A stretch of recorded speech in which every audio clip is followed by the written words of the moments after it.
All right, welcome into Before Floor, an extension of 5 on the Floor on the 5 Reasons Sports Network, brought to you, as always, by Biscayne Bay Brewing. This is the Pale Ale. You can also find the Marlins Lager. This is the official Tropical Bay IPA. This is the official beer of the 5 Reasons Sports Network. Also, of course, of the Miami Marlins. Make sure to check out all of our Marlins coverage, including the Marlins Report, hosted by our producer here, Alejandro Villegas, as well as David Fernandez. What's that, every Friday? We're every Friday, right? Yes, we're doing it every Friday, and then during the season, it's going to be depending on what's going on. Yeah. All right, so a couple other YouTube changes this week, just to mention. Clutch Corner this week is Thursday. Adam Barai and Royal Shepherd and the crew, Alana, they'll be on Thursday. Floor's yours tomorrow night after Greg and I and Alex complete our podcast with Bobby Marks, correct? So we've got a little bit of everything coming up here. Also, Fight Week on 5 is Wednesday. We've got a Soccer Guys stream. Whole bunch of stuff, but today, Miami Heat pregame show, again, an extension of 5 on the Floor. Miami finishes its 7-game road trip, 3-3 to this point. Surprising loss against the Warriors when you were up 15. Surprising loss against the Clippers when you had 4 starters out on the other side. Surprising win against the Lakers, even though Anthony Davis was not there. But now you're 3-3. You got a chance to finish this thing at 4-3. No Al Horford tonight.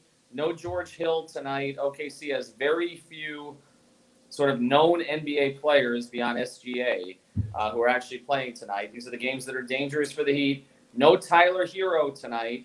Hip injury. In fact, Eric Spoelstra said before the game he would have been very surprised if he played tonight. So although they're saying day-to-day, that sounds to me like that may be a few more days. The Heat come back to play Toronto and Utah, so it's not going to get any easier when they come back from there. Now let's just start here. Greg and I spoke about this last night, so I'll let one of you other guys jump in here a little bit earlier. Let's go to Jonathan on this one. You just did good, bad, and the uglies up on the site from the Laker game. 4-3. In light of the loss to the Clippers, in light of the loss to the Warriors, if they finish this thing tonight with a resounding win, is this a successful road trip?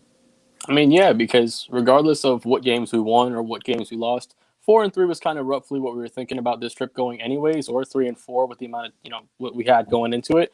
So I think coming out of it 4-3, no matter who we won against or who we lost against, there's still something that we can still take out of it as far as a positive goes.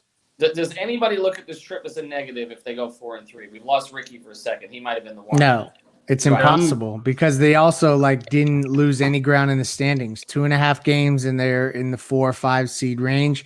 So they're within striking distance. I mean, I feel like this is exactly what you wanted out of that road trip. It's a shame that they didn't get those 2 other games because it could have looked like a transformative road trip had you gotten those games. But, that's the ebbs and flows of a regular season.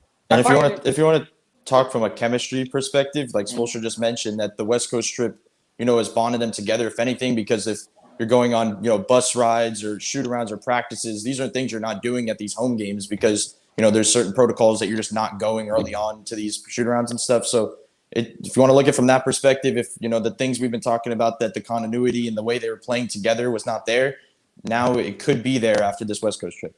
I mean, I think the biggest development on this trip from a player perspective is probably Kendrick Nunn, right? When you went into this trip, Hero hadn't gotten hurt yet. You didn't have Dragic. You still don't have Dragic. You didn't really know how that was going to play out. Now Kendrick Nunn, his numbers are better than last season. He's he fits as a starter again, to the point that even when Dragic and Hero come back, it appears that they'll probably come back off the bench together, which will give you, I guess, the best backup backcourt in the league. If you want to talk about it that way. For you, is that the biggest development for the trip on the trip, Ricky, or is there something else? No, I think when you look at the way Kendrick Nunn and as we just mentioned here, how some of the guys have bonded, I think that's a great way. It's a great way to salvage a lot of what's been happening, not just in the last few games, but throughout the season.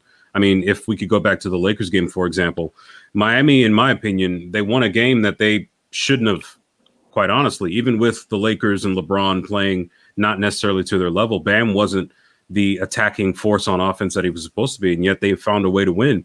Good teams know how to do that sort of thing. They win when they're not supposed to sometimes. And I think that's something that this is the kind of win that you wished you would have seen earlier this season, but didn't. So I think it bodes well for them moving forward. Well, and it's not too late. As Greg mentioned, they're 2.5 back of the 4 seed right now. Boston appears to be in worse shape than they are, because at least we know that the Heat's best players still can play at a high level. We don't know that Kemba Walker can still play like at a high level. I don't even know what that means. But let's get to this poll that I put up there today, because I'm curious for your guys' view on it. I've had some polls have a lot of votes. I don't know that I've had one have 4,200 votes since 8 a.m. when I put it up. 4,200 votes on this. Who is a better all-around player at this time, DeMarcus Cousins or Kelly Olynyk? And I feel like if not for Nekias jumping in here, it would have been way ahead for Cousins. And instead, right now, as I look, it's 50-50 after 42 It's the early vote. votes. Yeah. Where do you It's the guys early all vote. come down on? Not who DeMarcus Cousins was, but who they are. And again, the report came out, DeMarcus Cousins expects to be released sometime this week. So this is a real thing to talk about. Who's a better player right now? Cousins? I'll go to Brady first on this. Cousins or Olynyk? I just want to say real quick that Kelly Olynyk has been a scapegoat, I think, for some time, this Yes. season. He's kind of what Kendrick Nunn once was, and now Kendrick Nunn has emerged. So the next guy in line is Kelly Olynyk, but the numbers, have pretty much said that Kelly Olynyk's been pretty good next to Bam this season. He hasn't been terrible defensively. So I don't think he's as bad as people are saying. And now we're looking at a guy that's going to be released, and comparing him to Kelly Olynyk in a starting job on a team that just made the finals. That obviously is not the same team, but more or less, this is a player that's been effective. So I definitely would go with Kelly Olynyk, and I definitely do think that poll would have been much larger if it wasn't for Nekias jumping in and saying that early on. Because other than that, I think that would have definitely been a big time Cousins poll. Yeah, it was 58-42 when Nekias jumped in, and all of a sudden. But this is what fans do. They want the other shiny new toy. That's gonna bring me happiness. That object, and then that object doesn't bring them happiness. So then they go to the next object, and over Mike and over Bibby. again we go. Yeah, that happened in 2011. Like Mike Bibby was that new toy. I remember hearing a cheer. Unlike the last time I heard the American Airlines Arena cheer like that was when Zoe came back in 2005. Yeah, When I remember Mike Bibby checked into the game in 2011, and we all we know wanted it to what be good Troy that did. Murphy. Damn it! Both of them. Oh yeah. Both of them together, and then you can make the argument if Carlos Arroyo was on the roster still instead of Mike Bibby, they might have won the finals, because I actually feel like Spoelstra would have played Chalmers ahead of Arroyo, but he wasn't going to play him ahead of Bibby because he felt he had to justify that move and justify the fact that Bibby gave up $6.2 million to join the Heat, and he was one of the worst postseason players of all time. In fact, if you go through Heat's all-time worst postseasons, the Mike Bibby postseason and the Jermaine O'Neal postseason are probably one. That was two. a bad one. Well, Jermaine got a concussion though, so I think he's got a little bit of leeway. I think he made 2 out of 31 shots, Ricky. Though I mean, like it was unbelievable. But Bibby was in the 20s, not from 3, in the 20s overall during that postseason run. And does anybody take the DeMarcus Cousins side on this? Right now. Okay. I think for the sake of argument and debate, I don't mind taking that. I'm willing to say that if you were to plug DeMarcus Cousins into this team and give him a run of what's going on, I think he'd be able to give you a lot more than what Kelly Olynyk does. That said, this is coming from a guy that thinks that Kelly Olynyk was arguably the best free agent acquisition this team has had, especially dating back to that summer when they got him. I think he's played admirably for us. But I think when you consider what Cousins is able to do in a limited role, given what his talent level was, this Heat team, if they rehab DeMarcus Cousins, it's like 2005 all over again. Can he be rehabbed though? I mean, they tried with Eddie Curry, they tried with Greg Oden, I think Cousins was better than both, but I just, I don't know. Cousins is coming back from injury, and I'll give you one name that can kind of reflect the more recent ability for a team like the Heat to rehab a player that's come off a catastrophic injury. Sean Livingston. We rehabbed him. He went on to win titles. But to 2 other teams though when he was younger. I know it was a more catastrophic injury at a time where they were harder to heal, and that was a really, really bad one. But look at Livingston's course. It wasn't just from here to being a core piece in a championship team in Golden State. There were stops in between. I'm not saying they couldn't rehab him.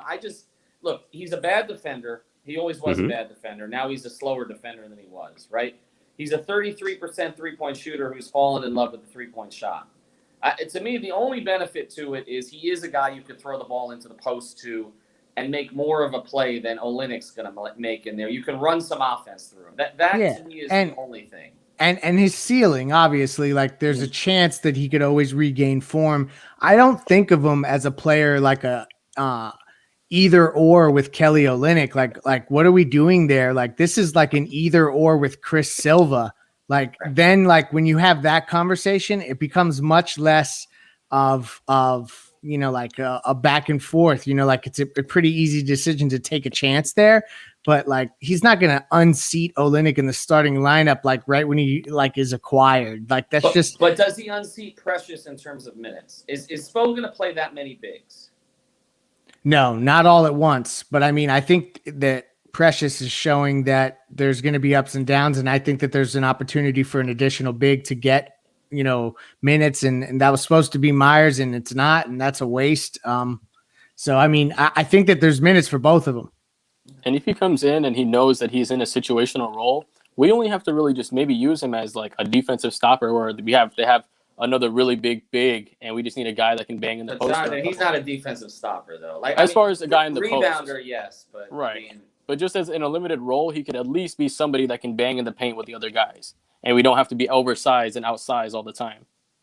No, that's fair. All right, let's move on to a couple other things. Do we think? I guess we're waiting on the All-Star reserves, but I think it's tomorrow, right? Like talking about this before the show, I thought they were coming in tomorrow. I've seen some reports out there.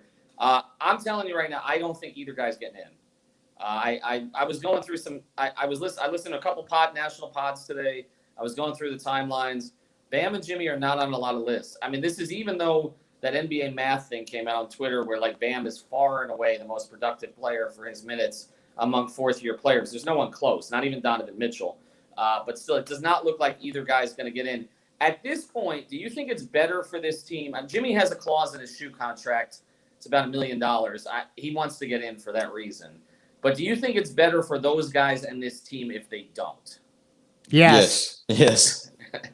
No, I was gonna say the same thing, that if there's any type of spark that we've been looking for in trades or anything, if there's any type of spark, it's this. If you could look at a team that was just in the finals coming off that run and now they're not, either one of them's not in an all-star game, that's not going to sit well with them.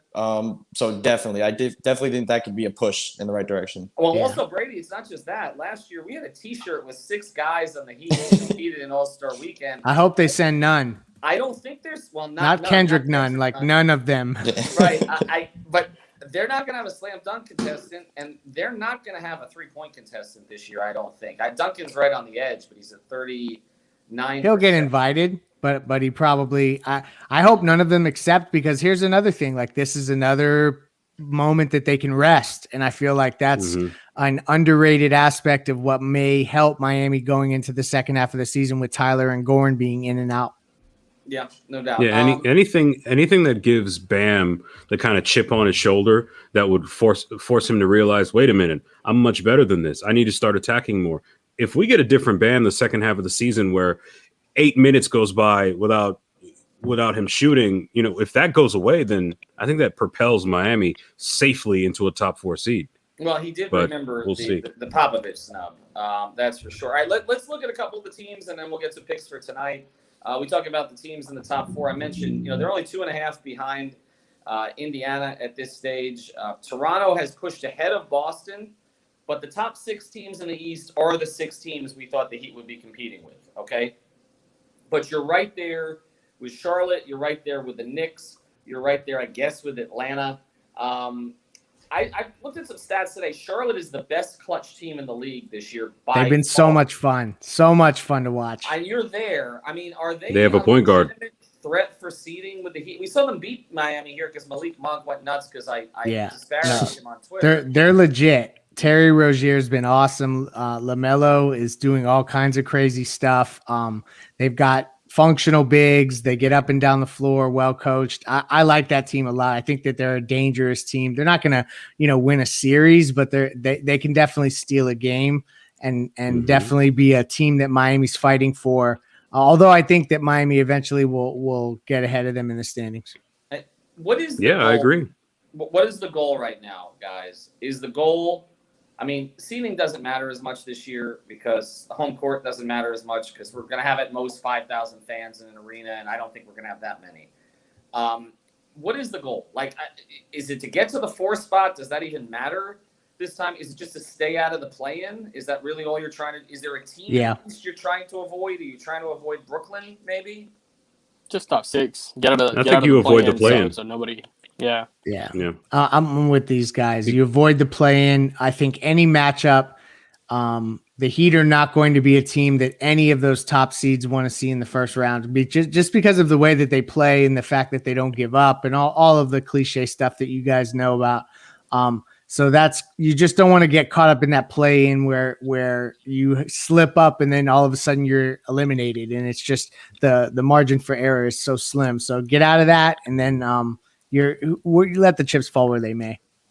Not only that, but to make a soccer reference, you want to be a team that has games in hand when you're heading into the end of the season. Not only that, but there's the specter of a protocol situation always hanging above everyone's heads. So if you're firmly locked into a playoff spot, then you don't have to worry about potentially missing a playoff spot because you won the first game. Someone got a false positive and you missed half your team as a result of it. So I think go from there. We saw what happened with Tyler. I mean, at a false positive, he missed the game earlier on this trip that he didn't need to miss. They lost that game, did they not? I thought they did, right? I mean, that could have gone differently. I'm all over the place with Hero because I listened to that ridiculous Colin Cowherd comment. I was just playing it back where he said that if you get Hero off the 3-point line, he can't do anything. When the reality is the one thing Tyler can't do this year is from behind the 3-point line. So I don't even know. He doesn't watch Heat games. No, he doesn't. Well, that's the So. thing. We can't get worked up about it. As somebody said on Twitter, when you're 4 games under 500, you can't really complain about a lot of this stuff because you're going to get these silly takes. All right, to tonight. Tonight's important for a lot of reasons to get to 4-3, but also you're staring at 2 difficult games when you come back. A Toronto team that's playing at a much higher level than they were before, and a Utah team that is still rolling. So they have to get this one tonight. I'll start here. Who is the random scrub Heat killer tonight, guys? Let's identify. Mike Muscala. I was going to say that. They have some interest in Mike Muscala, actually, just like they had some interest in Bielitsa, and we saw what he did. Oh, no, I'm going with Dort. He can't be, can he? He's too well known at this point. I mean, he had a game 7. I don't know if he's a random scrub anymore. Right. Well, with Horford out, you. Darius Baisley is going to get a ton of minutes, so he could be a guy that ends up being a thorn in their side. But I think they ultimately can get this one. And to go back home 4-3, like Ethan, we talked about it from the start. If they did that, then this was a successful trip. And I got a good feeling that they're going to close this one out. And I think Miami's going to have to use their size against this team that you're mentioning, the players that the last time they played the Thunder, they just shot well from the 3-point line, Miami did. But I think this time they're going to have to play the interior with Horford out. They don't have a ton of bigs down low. So if Bam can attack, I think this is the same thing. Every pregame show, we're talking about Bam attacking, but I think everybody needs to attack and force them to get on the move on the defensive end. Luke's comment, I just want to clarify. No George Hill tonight. So he's out, as is Horford. So no George Hill. And Ariza. Yeah, and right. So, I mean, they've sat a lot of guys. I also noticed Rudy Gay, a guy we've talked about, is in the protocol right now with San Antonio. Of course, DeRozan's away from the team for a different reason, but that's one to watch. I guess we'll close with this one. There was a Bleacher Report trade. I saw this coming on the comments. I don't know if this is reported or just one of these. This would be an interesting trade. It essentially has Blake Griffin coming back to Miami. How do we talked about Blake about a week ago. I feel like that's going to heat up again. Other than Eric Reed likely resigning, what else? I mean, is Blake worth trading anything for? Anything? Sure. I mean, not unless you get like 5 first back with it. You know what? This is a tough one because if you said to me, what would be the perfect fit next to Bam, Jimmy, and Hero, like the prototypical player, I might take year 1 in Detroit, Blake Griffin, that version of Blake Griffin. Like literally it's perfect fit. But are you getting that? And how close, can you get to that because he's paid so much? But that proposed trade would have only given up like Iguodala and Olynyk and like tertiary assets, not anything that would be, of real value. So you would have basically been taking him on, and it's a reclamation project. And Tim Hardaway worked out. He did, Yeah, but I no, feel I like agree. he's more cooked than Tim, though, right? I mean, I don't. Yeah, I mean, for sure. Who's more cooked at this stage, guys? Cousins or Griffin? I think Griffin was dogging it, though. Like, I have a feeling there. I think it's a change of scenery thing for him. You bring him down to Miami, you get him ingratiated with this team. Hell, even if you give him an offseason with this team, I think he'll be at worst a 15-point a game player at the 4, which is better than what we've had in years at that position. I think he'd be good. I think he'd be good. With Royal. Yeah. He hasn't dunked since 2019. Yeah. That's not Right. He's dunking. also it's a in huge Detroit. risk. It's a huge Who wants to risk. play in Detroit? Nobody Hey, wants to play neither in did- Detroit So anyways. you don't dunk Right. anymore? Neither Like, did what's Vince Carter for half a year. that? No, that was Okay. that was a Maybe- storyline that maybe they they did can get with a Vince first-round Carter pick before with they traded him to the Nets, and all of a sudden he became a 25 a game player again. And that's a chance you're taking, throwing, as much as you want to look at the constant trade assets, Kelly Olynyk and Andre Iguodala are pretty big parts of the team right now. And if You're you're right. throwing him away for a guy like Blake Griffin that could not work out, it's a pretty big risk. I'm with You're you. right. My one caveat to the nobody can be a reclamation project is when we were talking about John Wall about a year ago, we were saying there's no, and I'm not saying he's worth that contract still, but we were talking in terms of he will never get back to a high-level player again. He's been a pretty high-level player this year, actually. He's not an all-star, but he's been pretty damn good. He's been pretty Ariel's respectable. right. Eric Reed might resign. I don't know what happened there, but John Wall's been pretty good this year, and we thought he was cooked. So maybe, but Blake, to me, that doesn't. It's look only like a guy who's buyout dogging it. candidate. That looks like They're- a horse that needs to be taken out and shot. I don't know. They're not trading for Blake Griffin. Everyone relax. That's only a buyout candidate option. End of discussion. End Moving of on. discussion. All right, let's final prediction. First, everybody, Alejandro on down. Everybody got the Heat tonight? All right, we got a nod. More important. Yes. Ricky, I'm asking you. You got the Heat tonight? Ricky's disappearing. We killed Ricky out of this at that moment. All right, go to prizepicks.com. Use the code 5. I saw Greg has his picks up there. I'm going to actually go make mine tonight as well. I saw David Friedman threw on a BAM one as well tonight. I do like the Heat tonight. Final prediction. Greg, I'm going to go to you on this. Will there be a trade made before the end of the week, before the Utah game? No, there will not. Okay. All right, we'll see. We'll see what happens. I do think that maybe the Rudy Gay thing and the protocol thing might have held some stuff up because I've been hearing a little bit more buzz there the past couple of days until that. But we'll see what ends up happening. I wouldn't give up Blake for a box of chocolate. Well, I wouldn't give up a box of chocolates for Blake, for sure. All right, thanks to everybody for joining us. Greg and I on post game, I think, with Alex. It's Alex's birthday though, so we'll see if he's with us at the end of the day. Again, go to prizepicks.com. Use the code 5. Happy birthday to Greg from yesterday. Then we can stop talking about birthdays. Go to our website because in honor not of Alex's birthday, because we don't care, but of Kylie Wang's birthday, we've got every shirt on the site is 10% off using the code WANGGANG. That's just through tomorrow night. Okay, so this one, if he ever comes back, Brady, what are you wearing? You got Not your shirt. Yeah. No. I got Court Culture OG 40.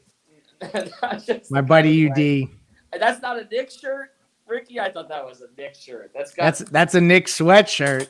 Don't let gotta him be fool an you. Botter. It's an Anthony Botter shirt. Trent Tucker, Louis Orr. Just go through all the Knicks. Great. Michael Ray Richardson, Ray Williams. All right, everybody have a good night. Bill Cartwright, Charles Lonzo Smith. to Miami. Charles Oakley. All right. Thank you guys for joining us tonight. Let's listen now to Eric Spoelstra and what he said today right before the game, his pregame conference. Here in a second, let's listen to what he just said, and then we'll keep reading you guys' comments as they come up here in the pregame show. So thank you very much. Let's go and now listen to Eric Spoelstra earlier today before the Miami Heat Oklahoma City Thunder game. And we'll get started with Jason Jackson.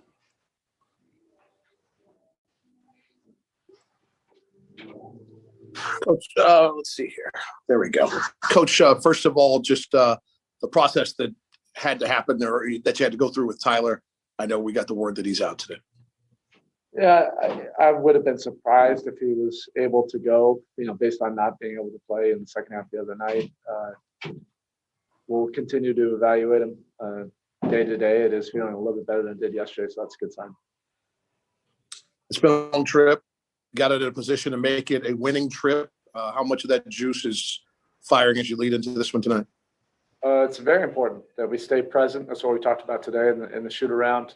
We've experienced a lot on this road trip: frustration, disappointment, elation, and a lot of things probably in between. But we want to make sure that we're focused on the task at hand. This is a quality opponent. They have 12 wins. They're very athletic. They have speed, quickness, youth, for days. And you have to make sure that you're ready in the mind and your body's early, and imposing our will and not letting them dictate with that youth and speed. So we don't want to think about home. We don't want to think about anything else other than finishing, this game here, and then we'll think about everything else. Thanks, Coach. Next, we have Tim Reynolds. Hey, Eric, I know you're thinking about tonight, but broadly, when you look at the East, 30 games in, there's kind of 2 teams at the top, and then there's like 10 other teams, like within like 3 games of one another. Does that surprise you, and how do you make sense of it? It doesn't surprise me to this point. Maybe if you asked me what it would look like, at the beginning of December, maybe I would have thought it looked different. But that's irrelevant. This is where we are right now. I mentioned it the other day.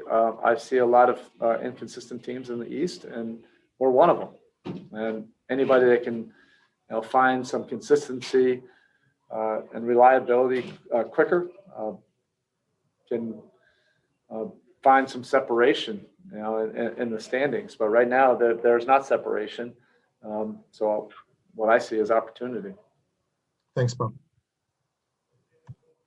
Next, we have Cooper Moorhead. Yes, Bo, this might not have always been the most relevant or top of mind question, just because Jimmy's integration happened so quickly and smoothly last year, and the team got off to such a good start and obviously continued through the bubble. But what are 1 or 2 areas where you think Jimmy, since he joined the team, has improved the most?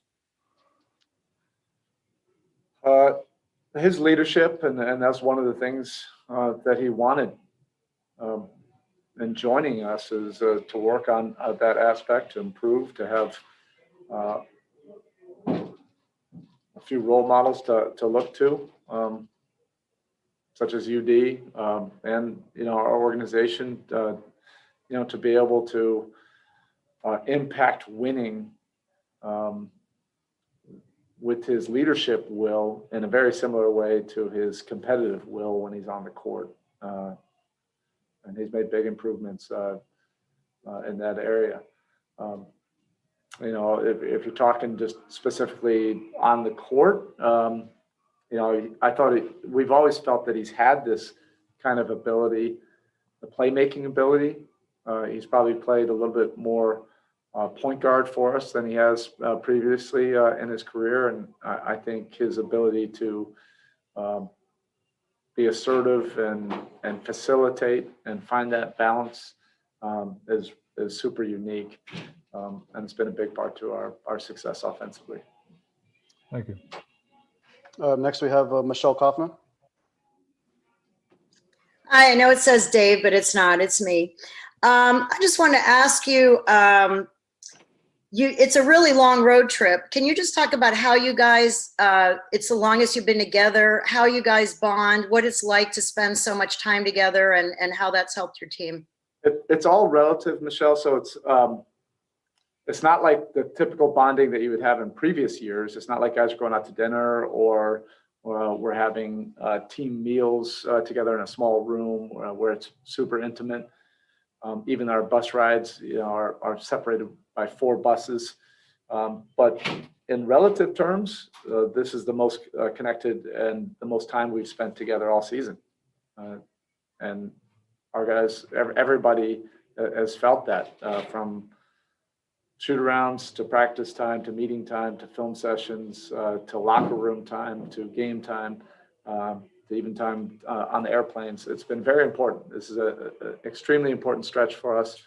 We started to make some progress, but we want to stay present. I know it's the human condition, for everybody to think about the end of this road trip and potentially be thinking about home. That's natural.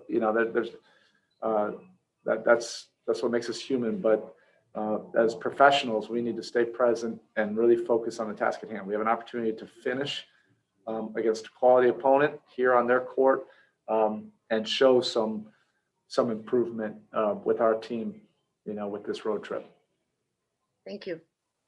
All right, that's it. Thanks, Coach. Okay, thanks. All right, that was Eric Spoelstra before tonight's game. Let's read some of you guys' comments here. Jeremy King, I think none for Lonzo is a fair trade. We're going to say hi to our friend Talk About Sports. She said talk about. You all heard it. Yes, she said it. So thank you to our friend here in the network. Thank you, David. Duncan and Vincent for Lonzo. Yeah, right. Nunn stock has gone up the last 5 or 6 games. Saturday night, new Talk About Sports. Oh, yeah, all right. So nobody asked for it, but everyone is going to hear it. All right. So we have another one on Saturday coming up. Make sure you tune in and watch that after a couple of games that are coming up here. So let's now we have, Meyers Leonard talked earlier, and we're going to play him at the end. But before that, I want to have or listen to Kendrick Nunn and also listen to Bam Adebayo, what they said right after the last game they won against the Los Angeles Lakers on Saturday night, a game that almost nobody thought they would win, but they did. So let's hear from them as they talk about this particular win against the Lakers a couple of nights ago. So let's go now with Bam Adebayo and hear what he said about that game. Was there a sense, because it was the Lakers, because of national TV, because the fact that even after you lost the lead, you came back, maybe this one is sort of one that could really turn things? Yeah, definitely. But it has nothing to do with being on TV. I feel like it has something to do with, we were runners up and they were champions. I feel like that game had more meaning than just playing on TV.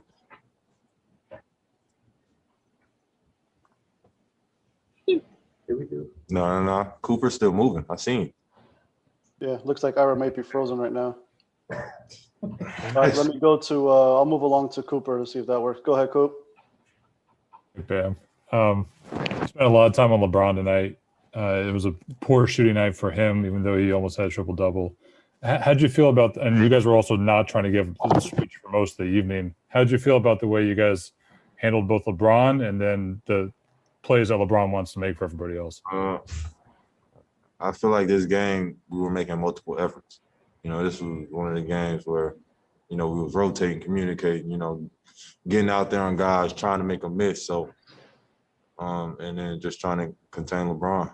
It's crazy that he's 18 years in and, he's still like an impactful player. All right, next we'll go to Anthony Chang.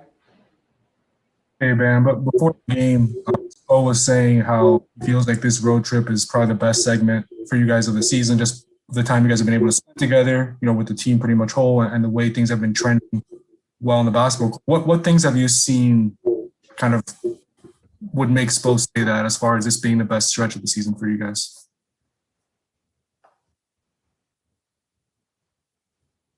Sorry. No, I didn't freeze. I was texting my mom. Sorry. You're good. Repeat the question again, my bad. So Spo said before the game that he thought this was the best segment of the season for you guys, just because of the time you guys have been able to spend together on the road, and the way things have been trending positively on both ends of the court. What have you seen that do you think, would you agree with that statement? Or what have you seen that's trended in the right way? We're just getting closer together as like units. So, this road trip has been good for us because, when we're home, we really can't see each other. So we're in the hotel now, we're traveling together on the plane, getting to talk to one another and just really getting that cohesive brotherhood again like we had last year. So it's great for us. And we just got to keep building from here. 3 nights ago, things felt so different after the loss in Golden State. Is that an example just of kind of how fast things could flip here? And were you seeing things kind of trending in the right way, even in those losses, even when those losses? Were you seeing things that you liked? Yeah, we're we're moving in the right direction, especially with 2 men. So we're moving in the right direction. We just got to keep staying on this path to, trying to get back to where we were last year and have a different outcome than last year. Thanks, man. All right, next we'll go to Christos Saltas. Hello, Bam. Congratulations on the win. I would like to ask you. Oh, there we go. Went out. All right, Bam, it looks like we're done. Thank you. I ain't even get to ask my man Christoph. Oh, hold on. Looks like you want to give one more shot. Looks like he's back. Hold on, Christos. Yeah, there it is. See if it works. Hey, Bam. There you go. Congratulations on the win. I would like to ask you how important for you is to build on this victory and to carry on the momentum to the next game and to the next game until the end of the season. It only takes one significant win to turn a season around. That was a big win for us, and I feel like we're going to turn the season around. What time is it over there? Let me unmute him. Go ahead. It's almost 7 a.m. Good morning. Good morning, bro. Appreciate it, man. I say it every time. Thank you very much. We'll go with another one. We'll go with Shane Young with Forbes Sports. Hey, Ben. Congrats on the win tonight. Playing with Duncan Robinson throughout the last couple of years that you've played with them and developing that, dribble handoff chemistry, it seems like, early tonight you had a possession where, Duncan was coming around screens and instead he just cut back door and you threw a bounce pass for a layup. How have you seen that relationship progress through the last couple of years? And is it a situation where you're going to get more back cuts because of it? Yeah. Me and Duncan have got this trigger where we feed off of each other. And, it's worked well for us in the past. Now we got to keep adjusting because people are starting to scout it. So it's been good for us. And, Duncan is one of those guys who he wants to add to his game. He wants to add, to help other people. And, that's how we've been on a great track together. All right, Bam. Thank you. Black lives matter, people. Thank you, bro. Yeah.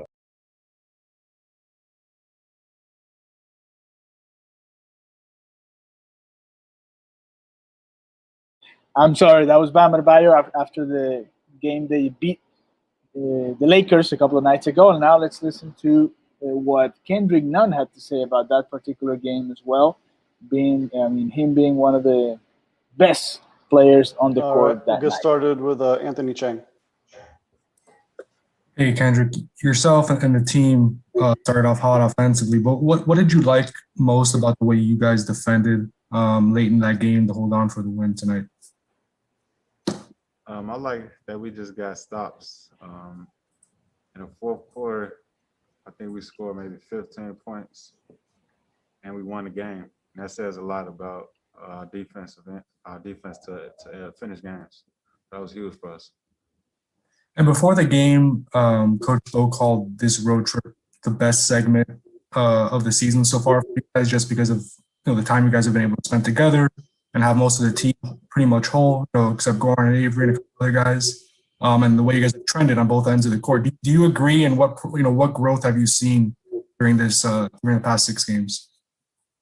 Yeah, this is the longest road trip we've been on so far, and you can tell that the chemistry is building.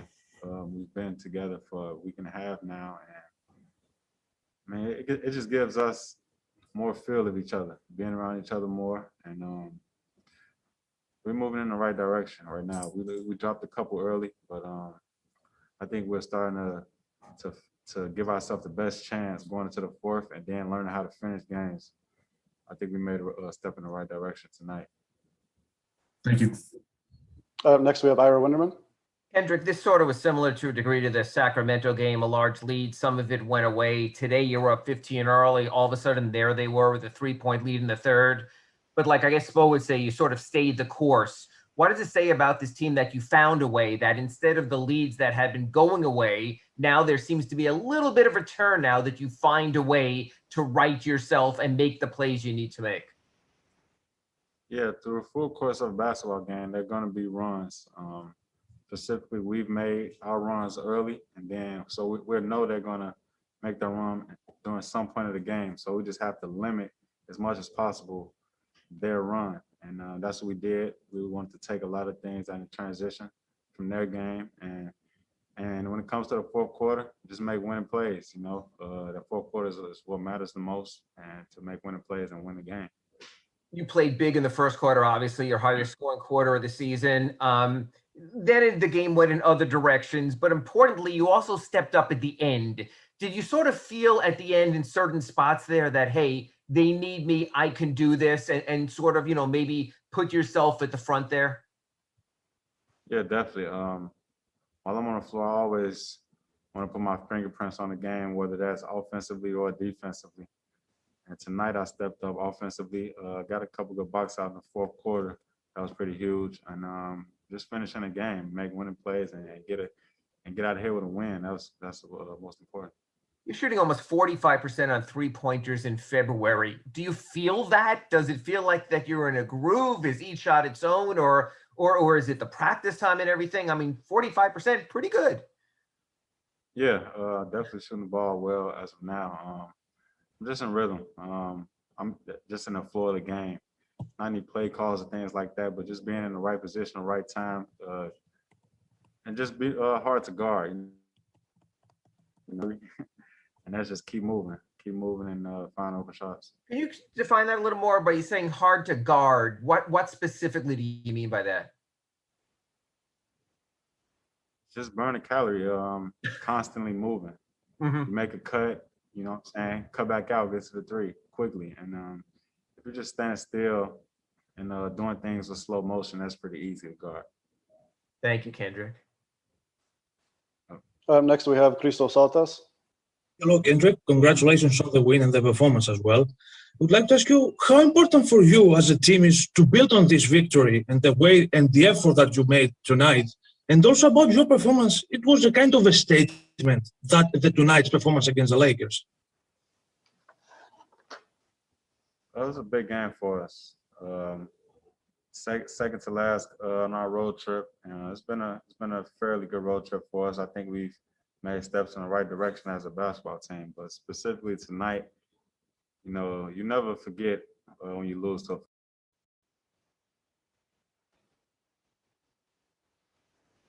All right, guys, just hang tight. We'll try to get them back online shortly. Okay, we have technical difficulties going on there. That was, of course, a couple of nights ago. So let's remove that. That's fine with Kendrick Nunn. Let's finish this pregame show listening to a guy that is not playing right now, a guy that is injured, but a guy that was very important for the chemistry of this team last season. So let's go ahead and listen to what Meyers Leonard had to say earlier today after a shoot-arounds. Yes, Meyers Leonard. Give me a second. Myers, how you doing? Well, I'm okay. Right. Good. We'll get started with Anthony Chang. Okay. Hey, Myers, how are you? I'm doing well, sir. How are you? Good. I guess first off, like Nick asked you how you're feeling and how the early stages of the recovery going. I would say I feel good. It's obviously frustrating to have a season-ending injury, and not only that, but being away from the team for quite a few games was not fun for me because I enjoy the camaraderie, I enjoy the chemistry. I feel like I have a voice in our locker room, and that's something I always want to be able to use. It's important to me to do everything I can to help the team. So for now, I'll continue to use my voice. But overall, I feel good. The early stages of rehab and just post-surgery have gone very well. This is my second time with it, so I guess you could say I'm versed in it. But just going to take my time and make sure I make a full recovery, focus as hard as I can on rehab. And again, it's about the team right now, and I'll take care of myself when I need to do that. And last year, you obviously started as a full-time starter. The team had success. You had a lot of success. And then you had the ankle injury. You guys signed up in the finals and, had that magical run. And then this year, you come back and then you have the early shoulder injury that results in the surgery, obviously. How would you kind of put into words highs and the lows you've experienced in this year and a half with this team? Because there's been a bunch. I mean, you've had a lot of highs and you've had some lows as well. Sure. You know what? That's life. If I'm being honest, you know, when this happened, I actually thought to myself, like, why in the world? You know, I almost like smiled through the adversity. You know, I take my job, the off season, everything very seriously to prepare myself. And, you know, sometimes things happen. And, you know, at the end of the day, I'm incredibly blessed. I'm very, very thankful for Pat and Andy, the Harrisons, and everyone else involved, their belief in me. You know, Spo, the rest of his staff, my teammates. You know, I think they saw something in me, and I'm very appreciative of that. And that's why I said earlier, like right now, sure, I need to rehab and do what's necessary for me. But what's in my heart is to give absolutely everything I can to the team. You know, I will take this rehab like I do anything else in my career, in my life, very seriously. And I will come back stronger. There's no question in my mind. But, you know, again, that's a part of sports as well. You know, injuries. I think I said this sometime last year, like I finally had what I wanted. Prior to the ankle injury, I was starting, felt that I had a significant role on this team. I was helping us win games. And it just honestly brought a lot of joy to my life. You know, it's something, you know, my career in Portland, those 7 years, was up and down. But I finally felt that I was consistent every night and I was impacting winning. And again, there was just nothing I wanted more. You know, I talk about it all the time. I have an amazing wife, great family, great friends, with an amazing organization here with the Miami Heat. And unfortunately, a couple of injuries have really dinged me up. But you know what? That's all also mindset. Sorry, I'm getting a little long-winded here, but I will be able to lock in, and I will have a very strong rehab and a very strong off season. And for the time being, again, I will do my absolute best to impact our team in a positive way every single day, every single game, every single night. Thanks, Myers. Good luck with everything. Thank you. Next, we have Ira Winterman. Hey, Myers, good to see you, or at least I get to see you. You've always been very smart and cognizant of the business end of the business, that it's a sport, there's a camaraderie, and there's business. Obviously, your contract has a team option after the season. You just said, you know, confirmed that you're out for the balance of the season. Do you sort of, I don't want to say NBA mortality. I'll put it this way. Do you sort of think about your Heat mortality as to whether there is a future in a uniform with this team just because of the way things are structured with you? No. I have confidence that two things. Okay. Who I am as a player and who I am as a man. I feel very good about both of those things. I know that when healthy, I can impact the game every single night. Mm-hmm. And I know that who I am as a man, what I stand for, my character, work ethic, my willingness to give it all to the team. I don't care about stats. I only care about winning. And so that's what I do every single night when I'm on the floor. And if I'm not playing, you're going to get the best version of Meyers Leonard as well. Never, negative emotion. Do my best to impact the young guys. You know, I think that my impact goes far beyond just the lines of the basketball floor, but also in between the lines of the basketball floor. So, like I said, I will focus incredibly hard on my rehab. But again, as I mentioned, just like I would anything else in my life or in my professional career. And, I don't ever think about, my wife always says that I live with Disney goggles on. And what she means by that is half full plus some. You know, it's just like whatever happens, happens. You know, I've just come to learn that number one, hardship and pain makes you who you are. So, we'll see what happens. But I'll do my absolute best to show my value in ways that I can right now.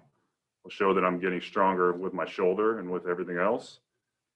And we'll see what happens. But I will say this. Sometimes you get a sense in life about certain places, certain people. Mm-hmm. I really like here. And that's sincere. The people, their values, what this organization stands for means something to me. So we'll see what happens. As you mentioned, sure, the business at the end of the day is a business. But we'll see what happens.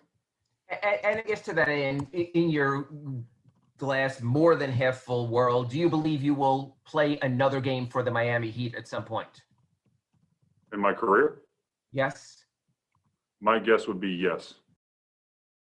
All right, Meyers, that's it. Appreciate your time. Thank you. Okay, appreciate it.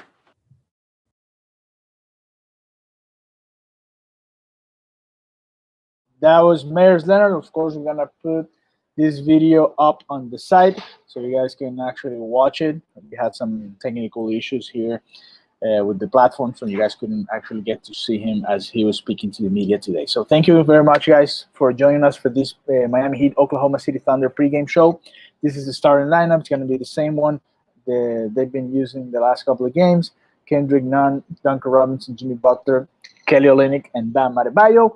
Again, Kendrick Nunn, Duncan Robinson, Jimmy Butler, Kelly Olynyk, and Bam Adebayo. That's the starting lineup for tonight's game against the Oklahoma City Thunder. So thank you very much for joining us.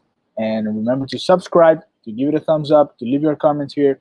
And remember to join us right after the game for the post-game show hosted by our friend Royal Shepherd. That's going to be fun. So go ahead and make sure you join us for that party later tonight. So thank you very much. Have a good night. Enjoy the game. And hopefully the Miami Heat can win and we can all be happy to start this week. That's going to be the end of this road trip for the Miami Heat. And I'll be back to American Airlines Arena on Wednesday. So make sure you follow me at AlejandroVG32. We're going to have videos and pictures from the stadium that day as the Miami Heat takes on the Raptors. So thank you very much for being here with us tonight.